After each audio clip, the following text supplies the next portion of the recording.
আল্লাহ নবী সাল্লাল্লাহু আলাইহি সাল্লাম সেদিন চোখের পানি ফেলবে আর বলবে, উম্মত এটা কি আমল নামা নিয়ে আসছে?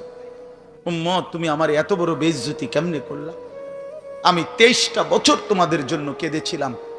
সারা রাত এশার নামাজের পরে নবী দাঁড়াইছে কানতে কানতে, ফজরের আজান পর্যন্ত নবী উম্মতের জন্য দোয়া করছে আর চোখের পানি ফেলছে। তায়েফের পাথরের আঘাতে পিঠটা ছিদ্র করে ফেলছি, ক্ষুধার কষ্টে পেটে পাথর বেঁধেছিলাম। উহুদের দান দান শহীদ করা রক্ত নিয়ে উহুদের ময়দানে পড়েছিলাম বেহুশ হয়ে। ঘরের চুলায় 3 মাস আগুন জ্বলে নাই। এত কষ্ট, এত চোখের পানি, এত ক্ষুধার কষ্ট, এত রক্ত, বিনিময়ে উম্মত এটা কি নিয়ে আসলাম? নামাজ কই, সেজদা কই, রুকু কই, ফজর জোহর আসর মাগরিব এশা কই, হারাম থেকে বাঁচা কই, হালাল উপার্জন কই, জিকির কই, তেলাওয়াত কই, আমার সুন্নত কই? কেমনে এমনে ভুলে গেলা উম্মত?